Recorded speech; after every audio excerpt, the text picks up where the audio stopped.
All eyes on Bangladesh Hindus అన్నటువంటిది హిందుత్వ శక్తులు tweet చేస్తున్నారు, హ్యాష్ ట్యాగ్ చేస్తున్నారు, కానీ భారతదేశంలో ఉన్నటువంటి హిందువులు ఉద్యమాలు ఏమీ జరగట్లేదు. ఇప్పుడు ఏమైనా ఆరంభమవుతుందని తెలియాలి.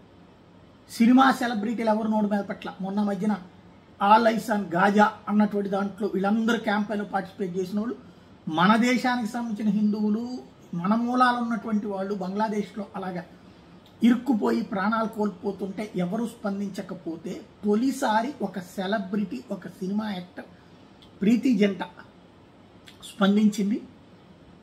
ఎవరైతే ఇది తప్పు అన్నటువంటి పాయింట్ చెప్తూ మనసు హృదయం బద్దలవుతోంది, అక్కడ జరుగుతున్నటువంటి హింస చూస్తుంటే, అక్కడ ఉన్నటువంటి మైనార్టీ పాపులేషన్ అయినటువంటి వాళ్ళ మీద చేస్తున్నటువంటి దాడులు చూస్తుంటే వాళ్ళకి రక్షణ కావాలి అని చెప్తూ వాళ్ళ పట్ల తను ప్రార్థన చేస్తానని చెప్తుంది.